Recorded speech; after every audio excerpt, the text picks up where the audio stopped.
Hi hello ನಮಸ್ಕಾರ ಸ್ನೇಹಿತರೆ. ಏನಪ್ಪ ಆಗ್ತದೆ, ಫೈನಲಿ ವೈಷ್ಣವ್ ಕೀರ್ತಿಯ ಹುಡುಕಾಟದಲ್ಲಿದ್ದರೆ ಈ ಕಡೆ ಲಕ್ಷ್ಮಿ ಪೊಲೀಸ್ ಸ್ಟೇಷನ್ಗೆ ಬರ್ತಿದ್ದಾಳೆ. ಆಗಿದ್ದೇನು ಆಗ್ತಿರುವುದೇನು ತಿಳ್ಕೊಬೇಕು ಅಂದರೆ ಈಗಲೇ ನಮ್ಮ ಈ ಚಾನಲ್ನ ಸಬ್ಸ್ಕ್ರೈಬ್ ಮಾಡಿ, ಹಾಗೆ ಒಂದು ವಿಡಿಯೋವನ್ನು ಪೂರ್ತಿಯಾಗಿ ನೋಡಿ. ಇಲ್ಲಿ ಕೀರ್ತಿ ಮಾಡಿದಂಥ ಎಡವಟ್ಟು, ಕೀರ್ತಿ ಇವತ್ತು ಮನೆಯಿಂದ ಆಚೆ ಹೋಗುವ ಹಾಗೆ ಮಾಡಿದೆ. ಕಾವೇರಿ ಮುಖವಾಡನ ಕಳ್ಚಿ ಬೀಳಿಸ್ತದೆ. ಯಾವಾಗ ಇಲ್ಲಿ ಅವಳ ಎಡವಟ್ಟಿಂದ ವೈಷ್ಣವ್ ಹಾಗೆ ಲಕ್ಷ್ಮಿ ತುಂಬಾ ಹತ್ತಿರ ಆದರೂ ಈ ಕಡೆ ಕೀರ್ತಿ ಮನಸ್ಸಿಗೆ ಲಕ್ಷ್ಮಿ ಮಾತುಗಳಿಂದ ನೋವಾಯಿತು. ತುಂಬಾ ಸಿಟ್ಟಾದ್ಲು, ತುಂಬ ಕುಪ್ಪ ಮಾಡಿಕೊಂಡು ಮನೆಗೆ ಬರ್ತಾಳೆ. ಈ ಕಡೆ ಕಾವೇರಿಯವರು ಎಲ್ಲವನ್ನ ಕೂಡ ಕ್ಯಾಪ್ಚರ್ ಮಾಡ್ಕೋತಾರೆ. ಇಬ್ಬರು ಜಗಳ ಮೂರನೇವ್ರಿಗೆ ಲಾಭ ಅಂತ ಮನೇಲಿ ತುಂಬಾ ಅಪ್ಸೆಟ್ ಆಗಿರ್ತಾಳೆ. ಕೀರ್ತಿ ಕೂಡ ಅಪ್ಸೆಟ್ ಆಗಿದ್ದಂಥ ಕೀರ್ತಿ ಅಮ್ಮಂಗೆ ಯಾವುದೇ ರೀತಿ ಸತ್ಯ ಹೇಳಿದೆ ತಕ್ಷಣ ಕಾವೇರಿ ಆಂಟಿನ ನೋಡಿ ಬರ್ತೀನಿ ಅಂತ ನೋಡೋಕೆ ಬರ್ತಾಳೆ. ಈ ಕಡೆ ಕಾವೇರಿ ಆಂಟಿ ಕೂಡ ಹೊರಗಡೆ ನಿಂತು ಕೀರ್ತಿ ಜೊತೆ ಮಾತಾಡ್ತಿದ್ದಾರೆ. ಈ ಕಡೆ ಆಂಟಿ ಆ ಲಕ್ಷ್ಮಿ ಯಾವ ರೀತಿ ಮಾತಾಡಿದ್ಲು ಗೊತ್ತಾ, ನನ್ನ ಜಾಗದಲ್ಲಿ ಅವಳು ಬಂದು ಅವಳ ಜಾಗದಲ್ಲಿ ನಾನು ಬಂದಿದ್ದೇನಂತೆ, ನನ್ನ ಬಾಲ ಯಾಕೆ ಬರ್ತೀಯಾ ಹಾಗೆ ಹೀಗೆ ಅಂತ ಎಷ್ಟು ಕೆಟ್ಟದಾಗ್ಲು ಮಾತಾಡಿದ್ಲು ಗೊತ್ತಾ. ಇನ್ನು ನನ್ನಿಂದ ಸಹಿಸೋಕ್ಕಾಗೋದಿಲ್ಲ. ಅವಳು ಯಾವುದೇ ಕಾರಣಕ್ಕೂ ಕೂಡ ವೈಷ್ಣವ್ ಜೊತೆ ಇರಬಾರ್ದು ಅಂತಿದ್ರೆ ಏನು ಮಾತಾಡ್ತಿದ್ಯಾ ಕೀರ್ತಿ, ದಯವಿಟ್ಟು ಅರ್ಥ ಮಾಡ್ಕೊ ಅಂತಾರೆ. ಬಟ್ ಕೀರ್ತಿ ಆಟೋ ಟೂಪ ಜಾಸ್ತಿ ಆಗ್ತಿದ್ದಾಗೆ ನೋಡು ಕೀರ್ತಿ, ಇಷ್ಟೆಲ್ಲ ನೀನು ಆಡ್ತಾ ಇದ್ರೆ ಇದೆಲ್ಲ ಆಗಿದೆ ನಿನ್ನಿಂದ. ಇವತ್ತು ಅವಳು ಮತ್ತು ಏರಿದೆ ಅಂದರೆ ಅದಕ್ಕೆ ನೀನೇ ಕಾರಣ, ಇಷ್ಟೆಲ್ಲ ಮಾತಾಡಿರೋದಕ್ಕೂ ನೀನೇ ಕಾರಣ. ನೀನೇ ಎಲ್ಲ ಎಡವಟ್ಟನ್ನು ಮಾಡಿ ನನ್ನ ತಲೆ ಮೇಲೆ ಇಡ್ತೀಯ. ಇನ್ನು ಮುಂದೆ ನಾನು ಅದನ್ನೆಲ್ಲ ಫೇಸ್ ಮಾಡೋಕ್ಕಾಗಲ್ಲ. ಹೇಳ್ತಾ ಇದ್ದೇನೆ ಕೇಳಿಸ್ಕೊ, ಯಾವುದೇ ಕಾರಣಕ್ಕೂ ನನ್ನ ಮಗನ ಮದುವೆ ನಿನ್ನ ಜೊತೆ ನಡೆಯೋದಿಲ್ಲ, ಅವನ್ನ ಮರ್ತು ಬಿಡು ಅಂತ ಕಡ್ಡಿ ತುಂಡಾದಾಗೆ ಹೇಳಿಬಿಡ್ತಾರೆ ಕಾವೇರಿಯವರು. ಇದರಿಂದಾಗಿ ಅವಳ ಮನಸ್ಸು ತುಂಬಾ ಹಾಳಾಗುತ್ತೆ. ಲೆಟರ್ ಬರೆದಿಟ್ಟು ಅವಳು ನನ್ನ ದಯವಿಟ್ಟು ಹುಡುಕ್ಬೇಡಿ, ಇದಕ್ಕೆಲ್ಲ ಕಾರಣ ಕಾವೇರಿ ಆಂಟಿ ಅಂತ ಹೇಳಿ ಬರೆದಿಟ್ಟು ಹೋಗ್ತಾಳೆ. ಹಾಗಾಗಿ ಇಲ್ಲಿ ವೈಷ್ಣವ್ ಎಚ್ಚರ ಆಗ್ತದಾಗೆ ಮನೆಯವರಿಗೆ ಪೊಲೀಸ್ ಬಂದಿದ್ದಾರೆ. ಪೊಲೀಸ್ ಅವರು ಕಾವೇರಿ ಅವ್ರನ್ನ ಅರೆಸ್ಟ್ ಮಾಡಬೇಕು ಅಂತ ಮುಂದಾಗ್ತಿದ್ದಾರೆ.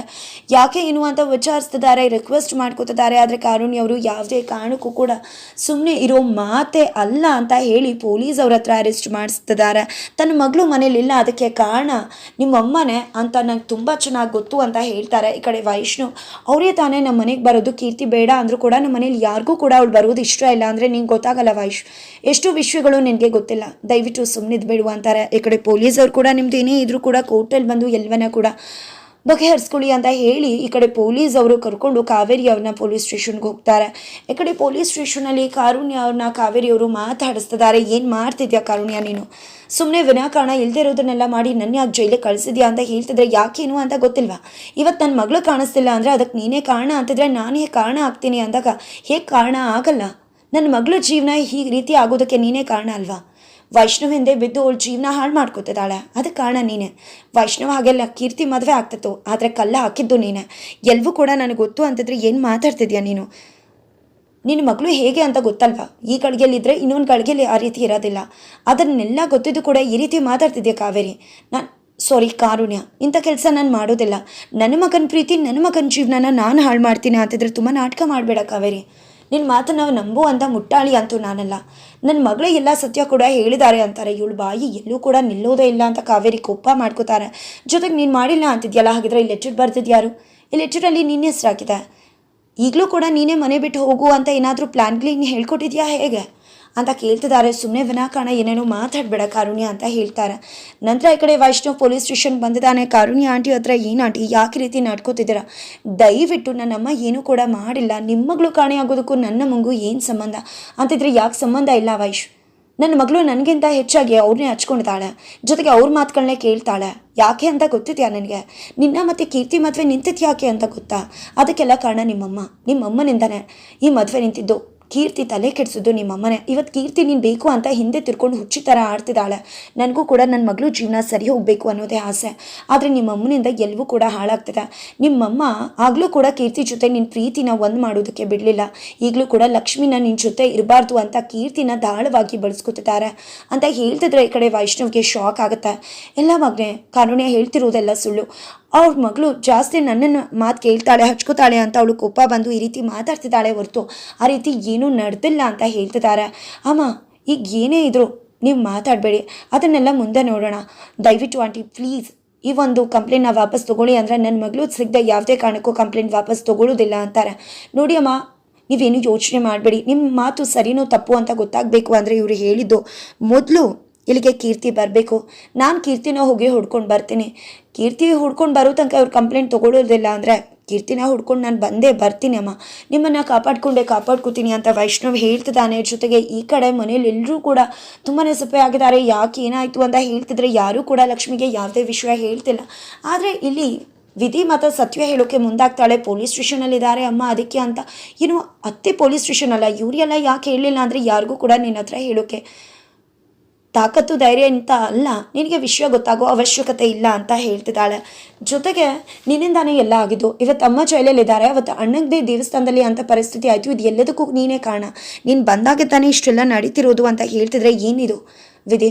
ನಿಮ್ಮಮ್ಮ ನೋಡಿದ್ರೆ ಜೈಲಲ್ಲಿದ್ದಾರೆ, ಆದರೆ ಇದನ್ನು ನೋಡಿದ್ರೆ ಈ ರೀತಿ ಮಾತಾಡ್ತಿದ್ಯಲ್ಲ ನೀನು ಅಂತ ಹೇಳ್ತಿದ್ರೆ ಹೊರಗಡೆಯವರೆಲ್ಲ ಬಂದು ನನಗೆ ಬುದ್ಧಿ ಹೇಳೋಕೆ ಬರಬೇಡಿ ಅಂತ ಹೇಳ್ತಾಳೆ. ಅದಕ್ಕಾಗಿ ಈ ಕಡೆ ವಿಧಿಗೆ ನೋಡುವಿದೆ ಸರಿಯಾಗಿ ಮಾತಾಡು ಅಂತ ಹೇಳ್ತಿದ್ರೆ ನಿನ್ನ ಮಾತು ನಾನು ಯಾಕೆ ಕೇಳಬೇಕು ಅಂದಾಗ ಇವಳು ಅದಕ್ಕೆ ಅದಕ್ಕೆ ಮರ್ಯಾದೆ ಕೊಡು ಅಂದಾಗ ಯಾರು ಒಪ್ಕೋತಾರೆ ಇವಳನ್ನ ಅದಕ್ಕೆ ಅಂತ ವಿಧಿ ಹೇಳ್ತಿದ್ದಾಳೆ. ನೋಡು, ಅವ್ರನ್ನ ಹೊರಗಡೆಯಿಂದ ಬಂದವರು ಅಂತ ಹೇಳೋಕ್ಕೆ ನೀನು ಯಾರು? ಅವ್ರು ಈ ಮನೆ ಮಗಳು, ನಾನು ಈ ಮನೆ ಸೊಸೆ, ನಿನಗೆ ಎಷ್ಟು ರೈಟ್ಸ್ ಇದೆಯೋ ನಮಗೂ ಕೂಡ ಅಷ್ಟೇ ರೈಟ್ಸ್ ಇದೆ ಅಂತ ಹೇಳ್ತಿದ್ದಾರೆ. ಈ ಕಡೆ ವಿಧಿ ಅಂತೂ ತುಂಬ ಸೆಟ್ ಮಾಡ್ಕೋತಾಳೆ. ಜೊತೆಗೆ ಈ ಕಡೆ ನಿನಗೇನು ವಿಷಯ ಗೊತ್ತಾದ ತಕ್ಷಣ ನಮ್ಮ ಅಮ್ಮನ ಬಿಡಿಸ್ಕೊಂಡು ಬಂದ್ಬಿಡ್ತೀಯ ಅಂದಾಗ ಖಂಡಿತ ಅತ್ತೆನ ಬಿಡಿಸ್ಕೊಂಡು ಬಂದೇ ಬರ್ತೀನಿ ಅಂತ ಲಕ್ಷ್ಮಿ ಚಾಲೆಂಜ್ ಹಾಕ್ತಾಳೆ. ತಕ್ಷಣ ಈ ಕಡೆ ಲಕ್ಷ್ಮಿ ಕೂಡ ಪೊಲೀಸ್ ಸ್ಟೇಷನ್ಗೆ ಹೊರಡ್ತಿದ್ದಾಳೆ. ಯಾಕೆ ಏನು ಅನ್ನೋದನ್ನು ವಿಚಾರಿಸೋದಕ್ಕೆ.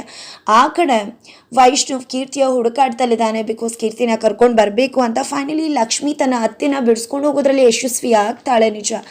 ಆದರೆ ಕಾರುಣ್ಯ ಅವರು ಕೀರ್ತಿ ಬರ್ತದಾಗೆ ಕೇಳು, ಇನ್ನು ನಿಮ್ಮ ಅಮ್ಮನ ಮುಖವಾಡನ ಕಳ್ಚಿಡ್ತಾಳೆ, ನಾನು ಏನು ಹೇಳಿದ್ನೋ ಅದೇ ಸತ್ಯ ಅಂತ ಹೇಳ್ತಾರೆ. ಅದಕ್ಕಿಂತ ಮೊದಲು ತನ್ನ ಕೀರ್ತಿನ ಹುಡ್ಕೊಂಡು ಬರಬೇಕು ಅನ್ನೋ ಕಾರಣಕ್ಕೆ ಕೀರ್ತಿನ ಹುಡ್ಕೋಕೆ ಹೊರಟಿದ್ದಾನೆ ವೈಷ್ಣವ್. ಕೀರ್ತಿ ಹುಡುಕ್ಬೇಡಿ, ನಾನು ದೂರ ಸರಿತೀನಿ ಅಂತ ಹೇಳಿದ್ದಾರೆ. ಫೈನಲಿ ವೈಷ್ಣವ್ ಕೂಡ ಕೀರ್ತಿನ ಕರ್ಕೊಂಡು ಬರ್ತಾರೆ. ಬಟ್ ಕರ್ಕೊಂಡು ಬಂದಾಗ ಕಾರುಣ್ಯ ಅವರು ಹೇಳಿದ ಸತ್ಯನ ಒಪ್ಕೋತಾರ ಈ ಕಡೆ ಕೀರ್ತಿ ಅಥವಾ ಅಲ್ಲಿಗೆ ಎಳಿತಾರ? ಖಂಡಿತ ಮೋಸ್ಟ್ 90% ಅಲ್ಲಿಗೆ ಎಳಿತಾರೆ ಅಂತ ಹೇಳ್ಬೋದು. ಬಟ್ ಏನಿದು, ಯಾಕೆ ಕತೆ ಮತ್ತೆ ಅದೇ ಮತ್ತೆ ಕೀರ್ತಿ ವಿಶ್ವ ಔಟ್ ಆಗೋದ್ರಲ್ಲಿರುತ್ತೆ. ಬಟ್ ಕತೆ ಬೇರೆ ಕಡೆ ಆಗತ್ತೆ. ಮತ್ತೆ ಕೀರ್ತಿ ವಿಷಯ ಗೊತ್ತಾಗ್ಬಿಡ್ಬೇಕು ಲಕ್ಷ್ಮಿಗೆ ಅಂತ ತೋರಿಸ್ತಾರೆ. ಮತ್ತೆ ಕೀರ್ತಿ ಸತ್ಯ ಹೇಳಲ್ಲ. ಇದೇ ಆಗೋಯ್ತು ಕತೆ, ಇದೇನಾ? ಯಾವುದೇ ರೀತಿ ಚೇಂಜಸ್ ಅಲ್ವಾ? ಜೊತೆಗೆ ಈ ಬಾರಿ ಕೂಡ ಇದೇ ರಿಪೀಟ್ ಆಗತ್ತಾ? ಕೀರ್ತಿ ಮತ್ತೆ ಸತ್ಯನ ಮುಚ್ಚಿಡ್ತಾಳೆ. ಏನಿದು ಬರೀ ಇದೇ ಕತೆ ರಿಪೀಟೆಡ್ ಆಗಿ ಬೇರೆ ರೀತಿಯಲ್ಲಿ ಹೋಗ್ತದೆ ಹೊರತು ಅದೇ ಕತೆ ತಿರುಗಿ ಬರ್ತದೆ. ಯಾವ ರೀತಿಯ ಟ್ವಿಸ್ಟ್ ಆ್ಯಂಡ್ ಟರ್ನ್ಸ್ ಇಲ್ಲ. ಮುಂದೇನಾದರೂ ಟ್ವಿಸ್ಟ್ ಆ್ಯಂಡ್ ಟರ್ನ್ಸ್ ಸಿಗ್ಬೋದಾ ತಿಳ್ಕೊಬೇಕು ಅಂದರೆ ಮುಂದಿನ ವಿಡಿಯೋಗೋಸ್ಕರ ವೇಟ್ ಮಾಡೋದನ್ನು ಮರಿಬೇಡಿ.